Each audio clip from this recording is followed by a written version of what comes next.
land mapping from the cadastral. We have a parcel. This parcel will be registered in the GIS system with the shadow of our colleague. We cannot see it. It's a GIS system here. We will link this through online or offline, depending on the applications we will define, with the ERP system, where we have all the information related to the customers and the subscribers. And this link will be between the GIS and the ERP system. This is done in Jordan. We did it. So I'm not talking from the moon or the sky. We did it. Now I'm talking about the case of Lebanon, where we are heading to do this.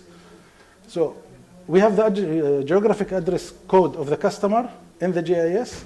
We will transfer it as well to the ERP. Then this will be our link factor and our link field. We will get the customer number, customer name, meter number, serial number, all this information in the ERP back to be represented on a map. As well, we will link to the SCADA system. We will link to the maintenance management system. This is our next future important step to be established in Lebanon. And thank you. Thank you very much, Ghazi and Mohammed, for this detailed insight on this project, the MIHACON project in Lebanon, and the many challenges that our colleagues are facing there in terms of finding data and other information, and also multi-donors, being there, each donor doing its own thing. Right, any questions?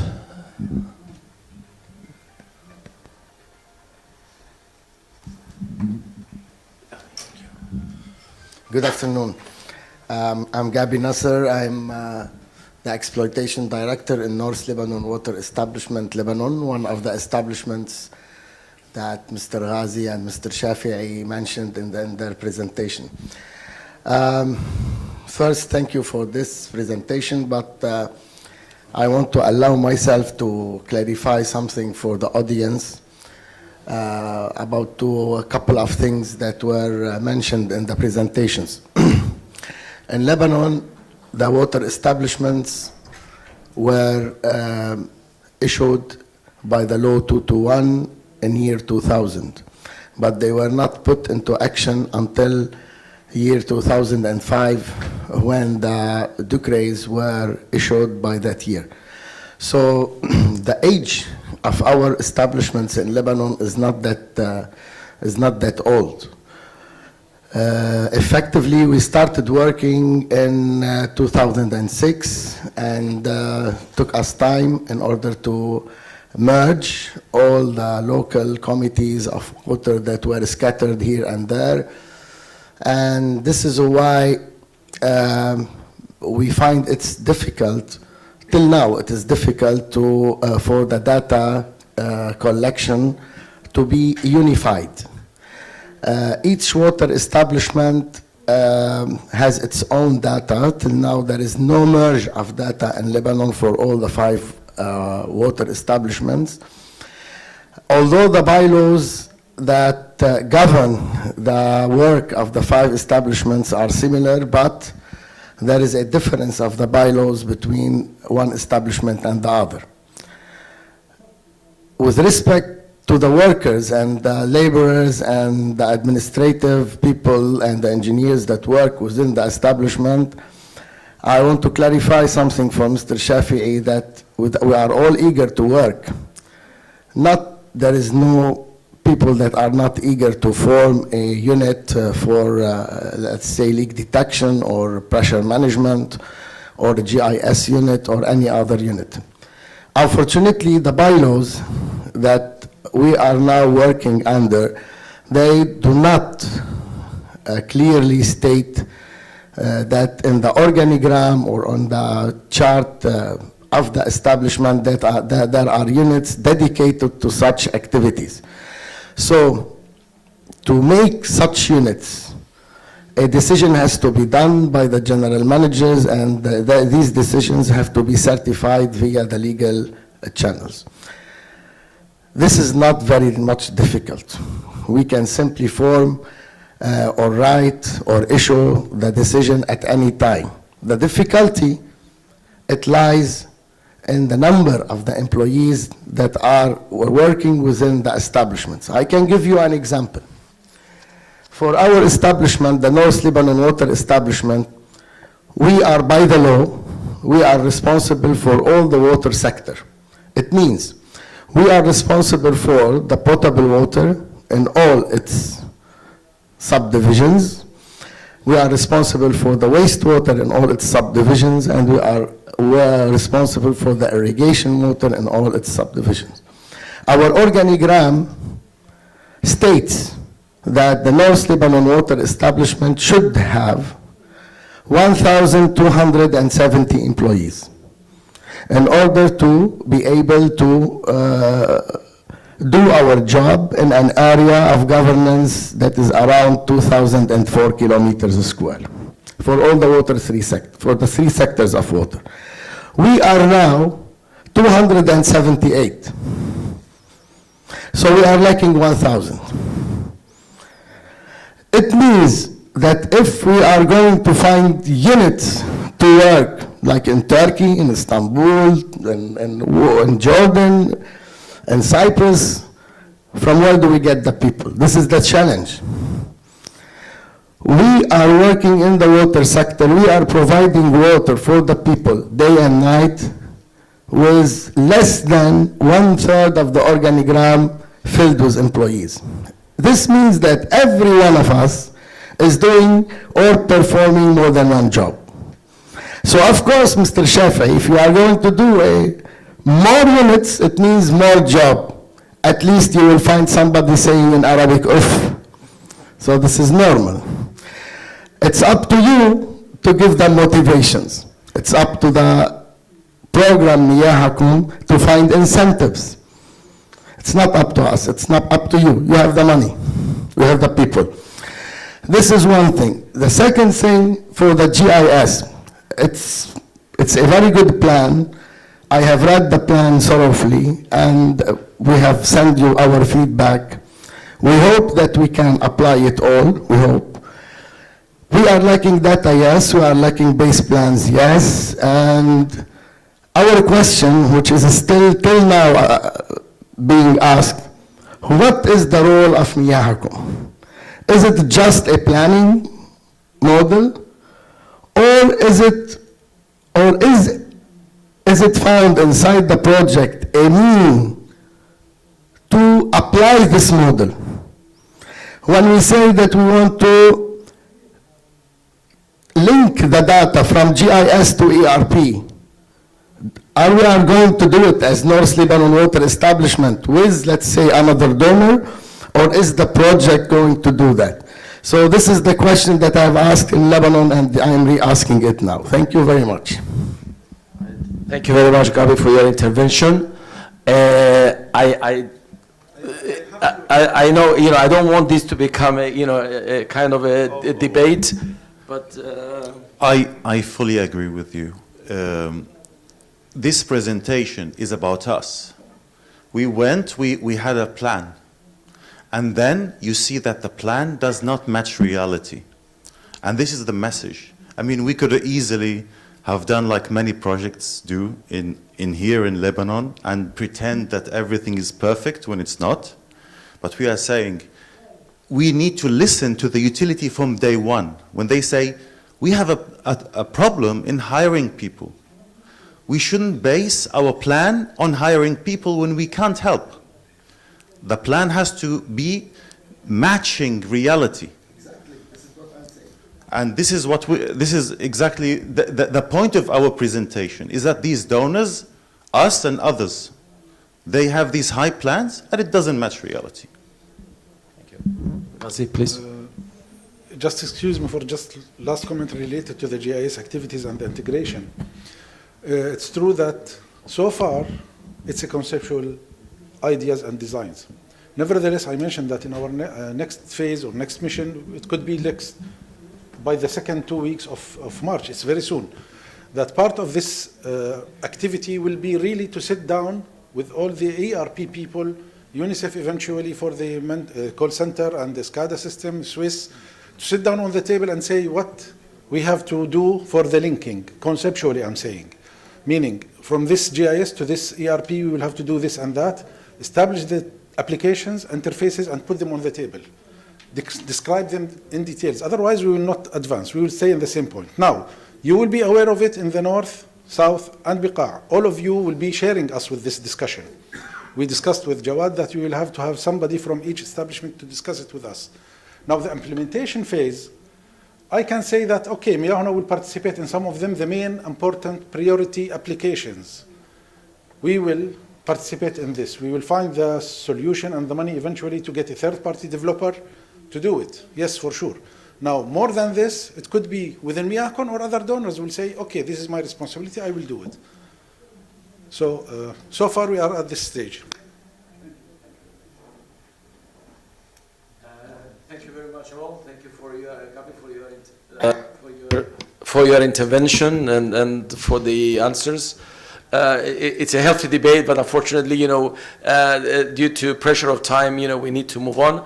And I'm sure the debate, will carry on. But I think the project highlighted the many challenges from all sides, that are faced in such a situation. We move very quickly, to the last presentation, which is a joint presentation by Engineer Tamer and I. This presentation is entitled Likely Pitfalls in Calculating NRW and its Constituent Components. I will start with the first few slides of the introduction, and then Tamer will finish off.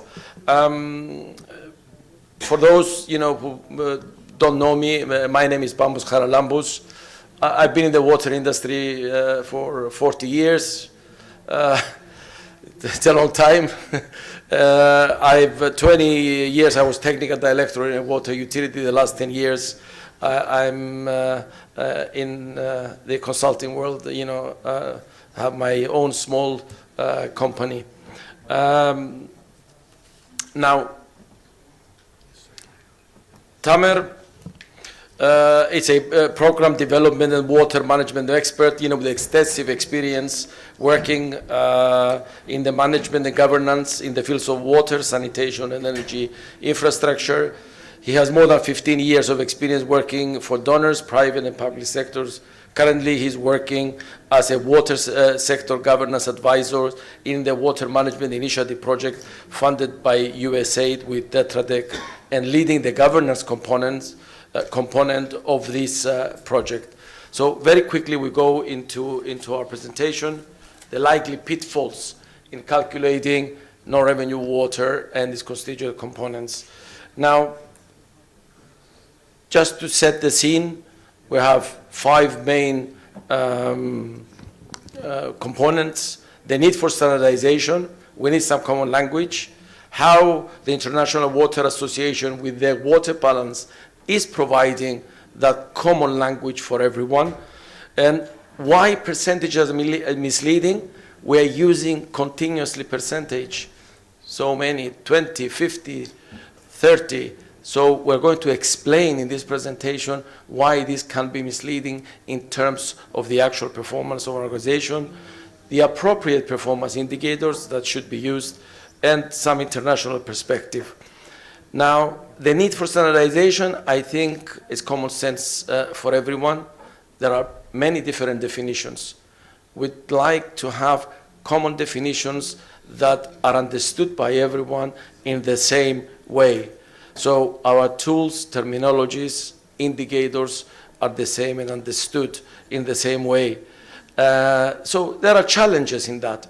We'll still understand different things, even in the water balance itself. So we need to standardize, and we believe that the IWA water balance is providing a good base for that standardization and a common language for everyone.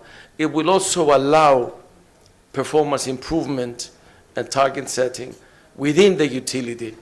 So where we are and where we need to go, and will allow a comparison between utilities, which are 2 different things. The one, it was formerly known as process benchmarking. How do we improve our processes within the utility? And the other one as metric benchmarking. How do we compare ourselves to others? Now, why is it so important? Why do I insist on this? The water balance gives us a framework. in order to be able to know where the water that we produce goes to at each step of the way through our reservoirs, networks, right down to the consumer. And once we start gathering information and data in order to be able to put these numbers in the water balance, we'll find that we have gaps. Find that maybe we don't have the information that is needed.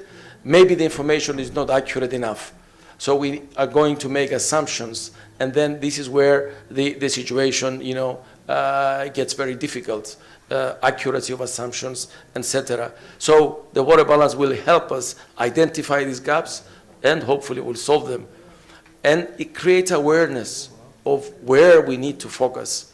And of course, it will tell us, will direct us where to actually invest, what kind of investments we want to need. Is it on the physical side? Is it on the administrative or commercial side?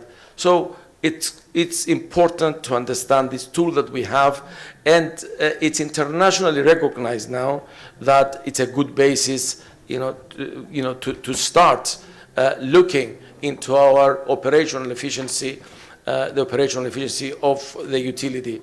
So it will give us an understanding of how much water we produce, how much water we distributed, and how much water we sell. So important to have the tools along the way and the equipment in order to be able to measure and measure correctly, to enter these figures into our water balance and to get accurate results from the water balance. But the water balance by itself will not give us all solutions. Why? Because it's a top-down approach. We enter the data from the top, system input volume, how much water we sold, and then the rest we assume, and at the end we come up with the real losses and apparent losses. So we need to find other ways of double-checking this, and there are ways. This is the real loss component and the analysis of the real loss component through the measurement of the minimum night flow, etc. I will not go into this. So this is the standard that the IWA has come up in terms of the water balance. And in the following slides, Tamer will show you what are the pitfalls if we are not calculating correctly some of the aspects, some of the components, some of the elements that go into this water balance.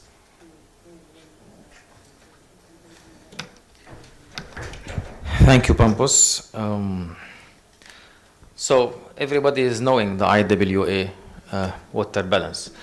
And in fact, usually the people is only using the two parts of this water balance. Is the system input, it's just how much I'm supplying into the system, and at the end, how much is the non-revenue water, and simply they calculate the percentage. And then use this percentage to compare performance. And ignoring all other details. And that's actually is a totally misleading concept. Back to the formula, just to so everybody is knowing the formula. Produce, usually there is in a water system, some water imported, and then there is the billed water, which is you sold it internally to your customers or exported to the other customers. And then you divide it just on the system input, produce and imported, and you get up the result of the losses. But there is a big problem of using this concept. And the idea of this presentation, I would say it's back for me, for myself, since 2007. Just I want to share my experience. Yeah, I prefer. Thank you. So in 2007, I was part of the non-revenue team who's responsible to calculate this figure for the water sector of Jordan. And we were reporting percentages all the time to compare the performance, and always questioning why this always changing level of performance up and down based on unclear changes on the management. There is no real change in the management. And we try to explain to the top management that there is something wrong in using percentages. But nobody is listening because it's usually easy to use. Now I'm showing you why this is a problematic issue to use in measuring non-revenue water as a performance for utility. It has another purpose when using the percentages. So we'll go with an example with two cases.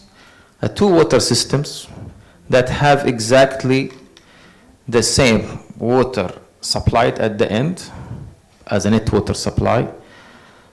Just the first example has, for example, 10 million is imported, 90 million is internally produced, and then you export another 10 million, you have a net supply to your customers with 90 million. And if you calculate the percentage or the non-loss, the billed water is 30,